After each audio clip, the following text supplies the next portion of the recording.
안녕하세요. 소품생활입니다. MX350 탑재된 인텔 11세대 i5 1135G7 슬림3 제품의 성능 테스트 리뷰를 해보도록 하겠습니다. 이 제품은 제가 12일 전에 유튜브 커뮤니티에 올렸던 딜 상품이며 구매 당시 52만원 정도에 구매했고 현재는 60만원이 넘는 가격이라 메리트가 떨어지는 상태입니다. 차후에 가격이 낮아지면 다시 게시글을 올릴 테니까 알람 설정해 두셨다가 참고하셔도 됩니다. 기본 스펙은 14인치 16대9 IPS 액정 300리터 밝기에 NTSC 45%, 추가 램 슬롯이 1개 있고요. 백라이트도 있고 USB 3.2 C 단자 1개에 USB 2.0 단자 1개, SD카드 리더기, HDMI는 1.4B 정도로 구성되어 있습니다. 액정 밝기 비교부터 보면 왼쪽이 슬림3 300리터 액정이고요. 오른쪽이 비보 프로 14X 400리터 액정입니다. 자연광이 풍부한 창가에서 봤을 때 밝기는 충분히 밝은 편이며 색감은 NTSC 45%이다 보니까 우측 14X DCI P3 100%보단 색감이 부족한 모습이지만 밝은 액정 덕분에 쓸만합니다. DCI P3 100%는 sRGB 100% 이상 나오고요. NTSC도 72% 이상 나오는 액정입니다. 조도값 측정값도 S21 울트라에서 182 정도로 300리터 액정값에 맞게 나왔고요. G8에서는 390 정도로 나왔는데 LG 핸드폰에서의 조도 센서는 신뢰성이 좀 떨어져 보입니다. 비보 14X는 글레어 패널이라 반사광 때문에 조도 센서 측정이 비정상적으로 높게 나와서 글레어 패널의 핸드폰 조도 센서 측정은 정확하지 않다고 보셔야 할 듯 합니다. 밝기도 300니트급의 실 사용 시 괜찮은 액정이라 생각을 했는데 실제 액정 정보를 HW 인포를 통해 보니까 액정 모델명이 B140HN04.0이 나왔고요. 패널룩 사이트 정보에는 250리터 액정으로 나와 있습니다. 일전에 싱크패드 싱크북 제품도 300리터 액정이라 상세 스펙 표기는 돼 있었지만 실제로는 LEN40B 250리터 액정 정보가 떠 있었습니다.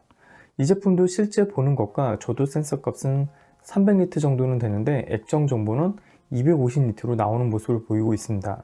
패널룩 액정 정보에는 빠져있는 파생 액정일 수도 있다고 보이며 갖고 계신 노트북 액정 밝기가 의심스러우시면 갤럭시 핸드폰 앞면의 조도 센서를 이용해 무료 어플로 측정해서 제가 올린 값과 비교를 해보셔도 될 듯 합니다. 무료 어플은 럭스라이트 프로 제품을 썼고요. 그 다음으로 게임 성능을 보겠습니다. 슬림3 MX350으로 지금 롤을 돌리고 있는데요. 옵션은 1920, 1080 해상도에 매우 높음으로 된 상태고요. 일단 전투 상황이 벌어지지 않은 상태에서는 178 정도 이렇게 프레임이 좀 나오고 있습니다. CPU 온도는 58도 정도 되고요.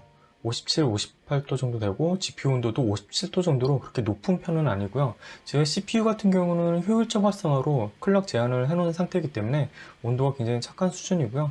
GPU도 MX350 자체가 지금 전력 표시가 좀 안 되고 있는데 그렇게 온도가 많이 높게 나오진 않습니다. 현재 풀 성능으로 나왔을 때 150프레임 정도 나오는데요. 아마 전투가 벌어지면 120프레임 정도 나오지 않을까 싶은 생각입니다.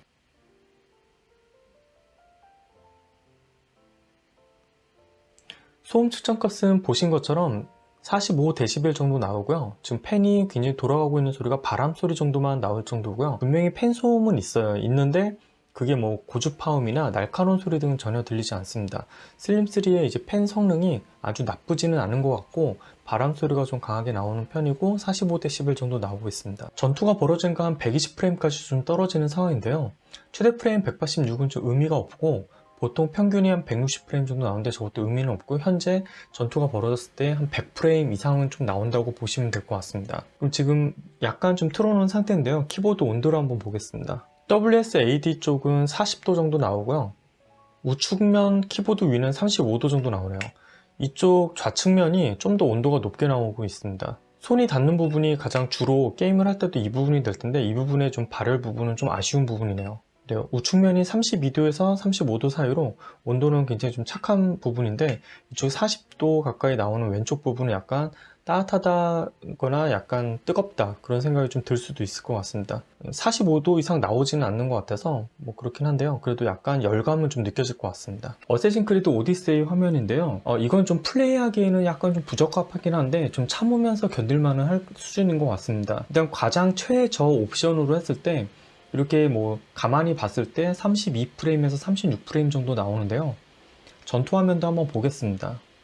전투는 24프레임 정도 나오고 있고요. 프레임은 참아줄 만한 수준이 있긴 한데 좀 어렵습니다. 이제 플레이가 일단은 20프레임 초반대가 좀 나오기 때문에 좀 간신히 게임을 할 수 있다 정도, 오디세이 정도 고사양 게임을 할 수 있다 정도 수준이고요. 원활한 플레이는 좀 어렵다고 봐야 될 거는 같습니다. 그래도 뭐 얼추 참고는 할 수는 있겠지만 일단 썩 마음에 드는 편은 아니고요. 근데 이 정도 수준까지 된다라고 보시면 될 것 같습니다. 파스 점수를 보면 그래픽 4721점이 나왔고 그래프로 비교해보면 내장 그래픽보다는 높은 편입니다. 타임스파이 점수도 보면 그래픽 1455점으로 내장 그래픽보다는 역시 높게 나오고 의외로 피직스 점수가 루시엔 5500U보다 높게 나와서 쓸만한 점수를 보이고 있습니다. 다음으로 시내 23 점수를 보면 싱글 1177점, 멀티 4020점이 나왔고 그래프를 보면 싱글 점수는 르누아르 4500U보다 약간 더 높은 수준으로 루시엔 5500U와 나란한 성능을 보여주고 있습니다. 멀티 성능은 4020점으로 4코어 8스레드의 한계로 인해 르누아르 4500U보다도 상당히 낮은 성능을 보이고 있습니다. 배터리 타임은 100% 밝기 유튜브 풀 HD 재생 시 4시간 30분 정도 가능했으며 나쁘지 않은 배터리 타임을 보였습니다. 80% 밝기로 하면 20-30분 정도 더 배터리 타임이 나왔을 듯 합니다만 개인적으로 100% 최대 밝기 사용이 평상시 사용 방법이기에 이번에는 100% 밝기에서 측정을 했습니다. 동영상 인코딩은 슬림3 제품으로 지난 언박싱 영상을 했었는데 풀 HD, 컷 편집, 자막 삽입 등은 원활하게 진행되었지만 동영상 11분 25초 풀 HD 영상을 인코딩을 했을 때 인코딩 시간은 14분 44초 정도로 느린 편입니다. MX350, MX450이 탑재된 노트북으로 동영상 편집은 풀 HD까지 원활하며 4K 영상은 끊겨서 못할 듯 합니다. 인코딩 걸어놓고 다른 볼일을 보는 게 나오며 RTS 3070 노트북으로 비슷한 영상을 인코딩해보면 3-4분 정도 걸리니까 빠른 인코딩 시간을 원하시면 RTX급 외장 그래픽이 탑재된 노트북으로 하시는 게 낫습니다. 이 노트북은 50만원 초반에 구매해서 캐주얼 게임하며 밝은 액정에 단자 구성이 괜찮고 가볍게 동영상 인코딩 작업하기에는 가성비가 좋은 제품이며 좀 더 나은 성능을 원하시면 다른 노트북을 보시는 게 좋습니다. 50만원 초반에 내장 그래픽이 달린 노트북보단 그래픽 성능이 높은 편이고 기본 디자인도 좋고 튼튼한 가성비 노트북으로 괜찮은 편입니다. 무조건 최신사양인 노트북보단 가격이 저렴하면서 쓸만한 노트북도 많은 편이니까 제가 설명과 함께 커뮤니티나 영상으로 노트북 딜 정보 올리면 참고해주세요. 도움이 됐을 때면 좋아요 한 번씩만 눌러주세요. 다음에 또 볼게요.